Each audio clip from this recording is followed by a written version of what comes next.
በአንድ ወቅት አንድ አባቱን ለመምሰል ራሱን የሚያሰለጥን የአባቱን ደስታ ለመፈጸም የሚሻ በአባቱም የተወደደ በነገር ሁሉ እየተጋ ያለ የንጉሱ ታማኝ ትጉህ ልዑል ነበር። ይህም ልዑል አንድ ቀን ንጉሱን እንዲህ ሲል ጠየቀው። አባቴ አሁን ደርሼልሃለሁ፣ ስለዚህ የአንተን ስራ መስራት ከጎን መሆን እፈልጋለሁ አለው። ንጉሱ በደስታ ልጄ እሺ፣ ይህ ጥያቄ ካንተ እስኪመጣ እየጠበቅኩ ነበር እና ያልከኝን ጥያቄ ተቀብያለሁ። ነገር ግን ያዘዝኩህን ሁሉ ለማድረግ ፈቃደኛ ነህ አለው። ልዑሉ በታላቅ ደስታ አዎ አለ። ከዛም ንጉሱ እሺ ልጄ፣ ከኔ ጋር መስራት ከፈለክ ይህንን ልብስ ልበስና ተከተለኝ አለው።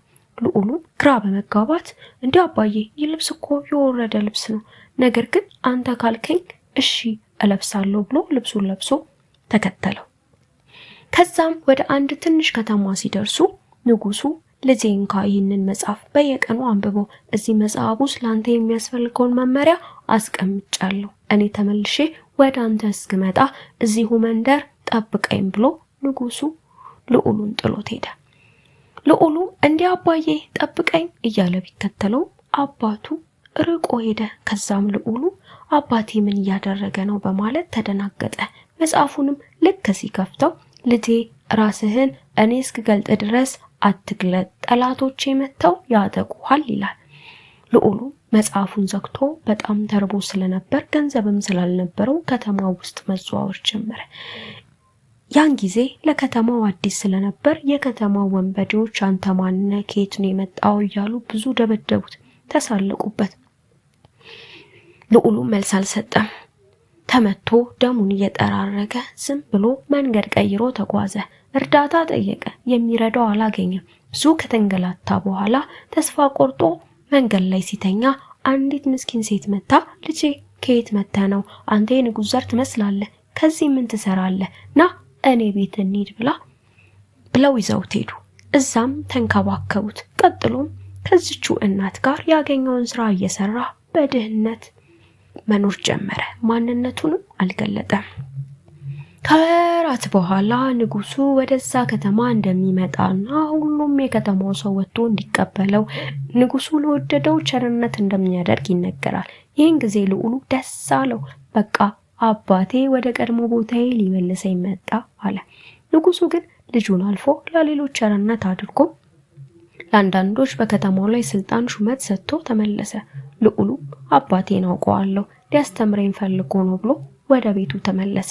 አባት የሰጠውን መጽሐፍ ማንበብ ጀመረ። በሌላ ጊዜ በድጋሚ ንጉሱ ይመጣል፣ ወጣችሁ ተቀበሉት ተባለ። እንደተለመደው ሁሉ ወጣ።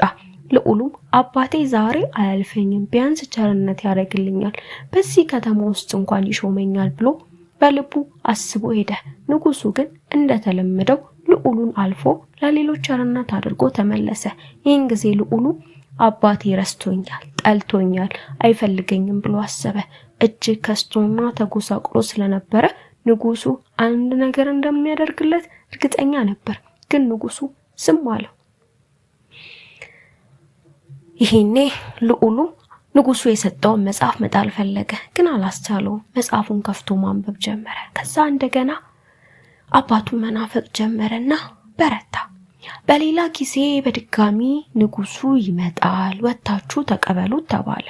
ልዑሉ የዚህን ጊዜ ታሞ ተጎሳቅሎ ከባድ ችግር ውስጥ ነበርና ያስጠጋችውን እናት እኔ መሄድ አልችልም፣ ታምሜያለሁ፣ አንቺ ግን ሂጂ፣ ንጉሱ ምናልባት ቸርነት ያደርግልን ይሆናል አላት።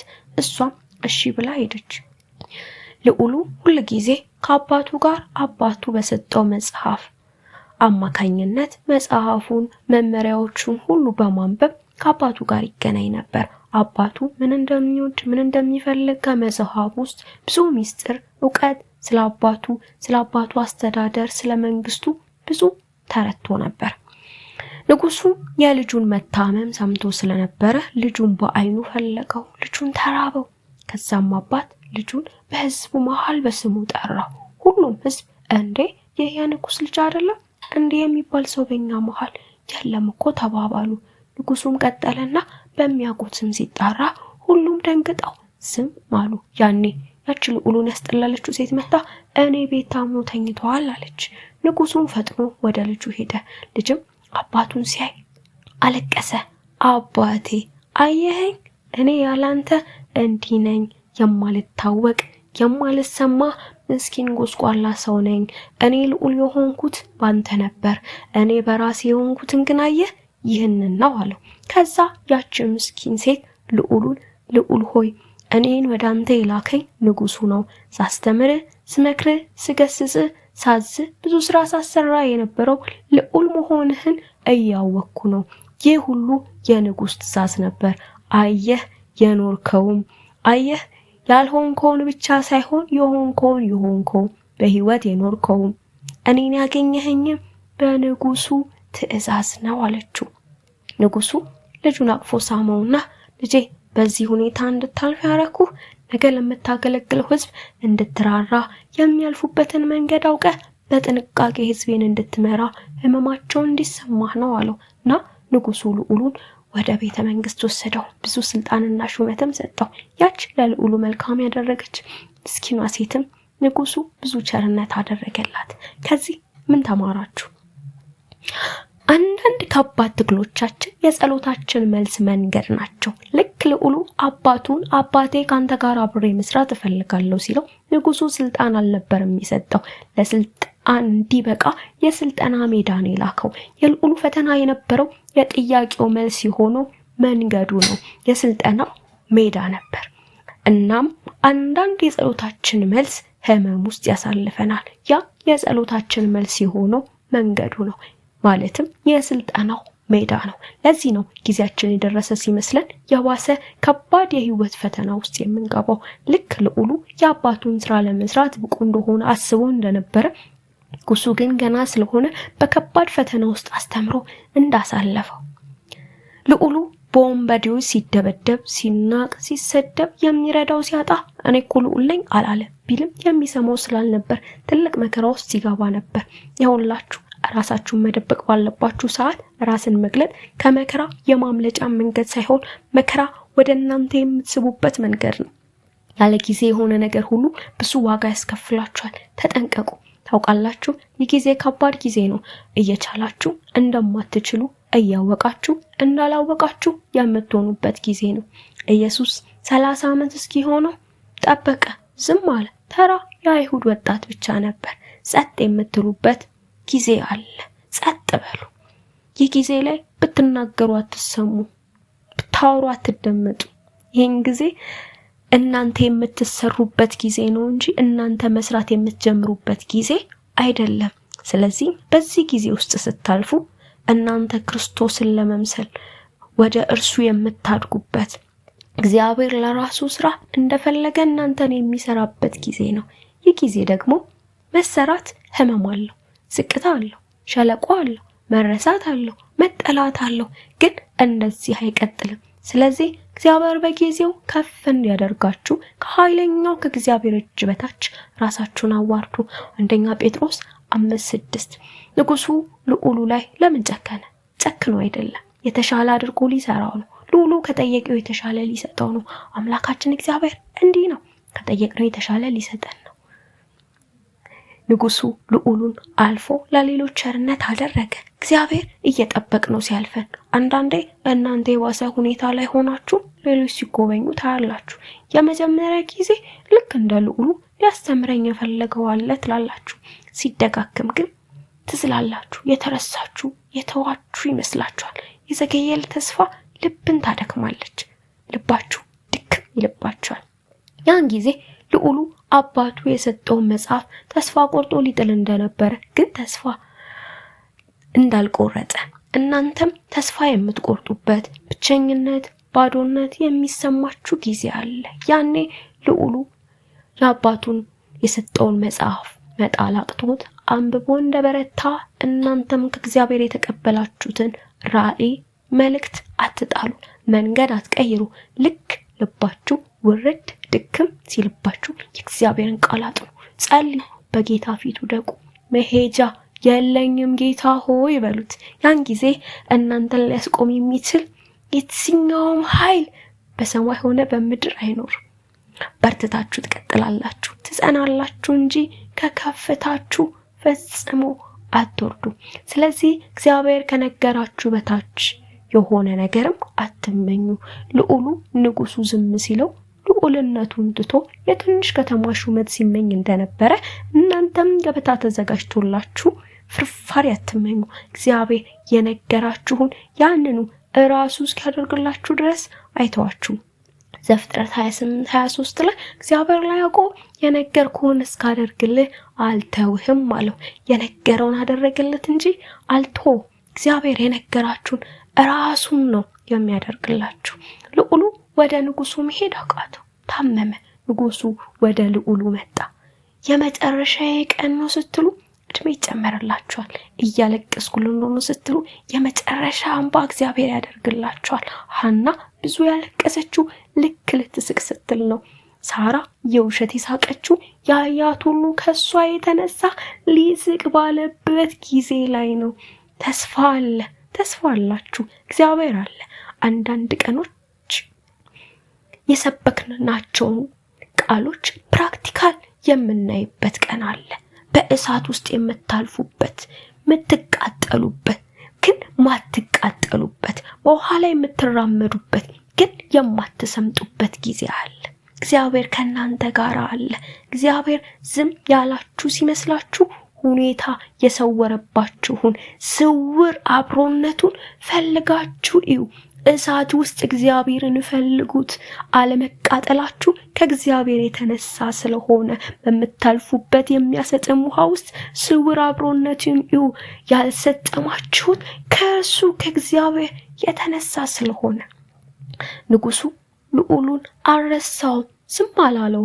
በስውር ልዑሉን ትረዳው ዘንድ ያችን ምስኪን ሴት አዘጋጅቶለት ነበር። አይክርማችሁ ያልቻልነውን ብቻ ሳይሆን የምንችል የሚመስለንን፣ ያልሆነውን ብቻ ሳይሆን የሆነውን በእግዚአብሔር ቸርነት ነው። ልዑሉ ከራሱ የሆነለት አንድም ነገር አልነበረም። ያቺ ልዑሉን የረዳችው ምስኪን ሴት አይታችኋታል። ንጉሱን ሰምታ ከልዑሉ ጎን ቆመች፣ ልዑሉን ረዳችው። ያቺ ሴት ለራሷ እርዳታ የሚያስፈልጋት ሆና ሳለ ልዑሉን ረዳችው። እግዚአብሔር ሊጎበኛችሁ ሲል በሁለት መንገድ ወደ እናንተ ይመጣል። የመጀመሪያው በቀጥታ ተልከው እናንተን የሚረዱ ሰዎች ይኖራሉ። ለምሳሌ ንጉሱ እየመጣ ለአንዳንዶች ቸርነት ያደርግላቸው እንደነበረ ወደ እናንተ ህይወትን መጥቶ ቸርነት አድርገውላችሁ የሚሄዱ ሰዎች ይኖራሉ። ይህች ሴት ግን መረዳትን የማትፈልግ መርዳት የምትፈልግ ሴት ናት። ንጉሱ ለሌሎች ቸርነት ሲያደርግ ይህችን ሴት አልረዳትም፣ አልፏት ነበር። ይህች ሴት ንጉሱ የረዳት ላደረገችው መልካምነት ነበር። አያችሁ፣ አንዳንዶች ላደረጉት መልካምነት ቸርነት የሚደረግላቸው አሉ። እንዲህ አይነት ሰዎች አሉ። በፍጹም ለመረዳት ፈቃደኛ ያልሆኑ፣ ለመርዳት ፈቃደኛ የሆኑ ያላቸውን የሚሰጡ አሉ። ስለዚህ እግዚአብሔር እነዚህን ሰዎች ሊረዳ ሲፈልግ የሚጠቀምበት መንገድ ልክ ያቺ አንደኛ ነገሥት ምዕራፍ 17 ላይ እንዳለችው የሰራፕታይቱ ባልቴት ሴት ከነ ልጇ በልታ ልትሞት ያዘጋጀችውን የመጨረሻ እንጎቻ ለኤልያስ ሰታ ለ3 ዓመት ተኩል ህዝብ ሲራ እሷ እንዳልተራበች ልክ ያቺ ሁለተኛ ነገሥት ምዕራፍ 4 ከቁጥር 14 እስከ 17 ያለችው ብርቱ ሴት ኤልሳ በመንገዷ ሲያልፍ ተቀብላ ታስተናግድ የነበረች ሴት እሷ ልትፈታ ያልቻለችውን የልጅ ጥያቄ ኤልሳ እንደመለሰላት እንዲሁ የምታግዟቸው የሚመስሉ ግን የሰማይን ጉብኝት ወደ እናንተ ይዘው የሚመጡ አንዳንድ ልዩ የሆኑ ሰዎች አሉ። እናም ያቺ ንጉሱን ትእዛዝ ተቀብላ ልዑሉን ያገዘችው ሴት በንጉሱ ቸርነት ተደረገላት፣ ታሰበች። እና ወዳጆቼ የምትሰጡት ሳይኖራችሁ የምትሰጡት ይኖራችሁ፣ የምትበሉት ሳይኖራችሁ የምታበሉት ይኖራችሁ፣ የሚደርስላችሁ ባይኖር እናንተ ለሌሎች የምትደርሱ ሁኑ። ለእግዚአብሔር ብላችሁ የምታደርጉት ነገር ይኖራችሁ፣ ዋጋችሁን ከእግዚአብሔር ትቀበላላችሁ። አያችሁ፣ ልዑሉን ያላገዙ ሰዎች ምን ያህል ይቆጫሉ። እነሱ ተራ ሰው ነበር የመሰላቸው እንጂ ልዑል መሆኑን አላወቁም ነበር። አንዳንድ ሰዎችን አለመርዳት በራሱ ከጎናቸው አለመቆም በራሱ የሚያስቆጭበት ጊዜ አለ። ንጉሱ ለዛች ምስኪን ሴት ከፈላት። ሰዎችን ስታግዙ የሚከፍላችሁ እግዚአብሔር ራሱ ነው።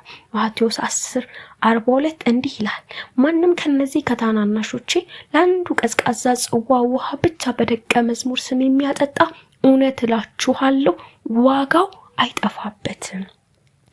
ልዑሉም ንጉሱን ለጠየቀው ስራ ብቁ ሆነ። ንጉሱ አያዳላ። ንጉሱ ፍትሃዊ ነው። ልጁ ስለሆነ ልጁን ስለሚወድ ብቻ ልዑሉ ብቁ ያልሆነበትን ስራ አልሰጠውም። ብቁ አድርጎ በብዙ ህመም፣ ስቃይ፣ ዋጋ መክፈል ውስጥ አሳልፎ ልዑሉን ሰራው። አያችሁ፣ ልዑሉ መከራ ውስጥ ህመም ውስጥ ስላለፈ ብሎ ብቻ ይበቃዋል አላለም። ንጉሱ ብቁ እስኪሆን ድረስ ጠበቀው። ተከስቶ ተጎሳቅሎ ያየለት ሰዓት ራርቶለታል፣ ግን አልደረሰለትም። በቃ አላለውም። በቃ ያለው የመጨረሻ መማር ያለበትን ትምህርት ሁሉ ተምሮ ከጨረሰ በኋላ ነው። ልዑሉን አይታችሁት ከሆነ ልዑሉ በፈተና ውስጥ የጸና፣ ለአባቱ የታመነ የታዘዘ፣ አባቱ ጠብቀኝ ያለው ስፍራ የጠበቀ፣ ስለ አባቱ የበለጠ እያጠና አባቱን ጠበቀ። መጠበቅ እንደ ልዑሉ ነው፣ መታሰብም እንደ ልዑሉ ነው። ስለዚህ መጠበቅ ያለብን ልክ እንደ ልዑሉ ነው። ያን ጊዜ እንደ ልዑሉ እንታሰባለን። በመጨረሻ ንጉሱ ስራውን ለልዑሉ ሰጠው። ልዑሉ ወደ ልዑልነቱ ተመለሰ። እግዚአብሔር ከዚህ የምሳሌ ንጉስ በላይ ፍትሃዊ ነው፣ እውነተኛ ነው። ተባረኩ። በመሃል ከጻፍኩት ቃላት ውጪ እየጨመርኩ ስለነበረ ትንሽ ሐሳቡን በትንትን እንዳላደርገው ይህንን መጽሐፍ አንድ ቆይቷል ከወራት በፊት ለሊት ለጸሎት ስነሳ መንፈስ ቅዱስ አስተምሮኝ የጻፍኩትን ትምህርት ነውና አላካፈልኳችሁም። ዛሬ በቃ ድጋሚ ለራሴ አንብቤ እየተጽናናውበት ከዛ አንብቤ ላካፍላችሁ ብዬ ነው። በጣም ረጅም ነው የጻፍኩትን፣ ለዛ ነው ያነበብኩላችሁ።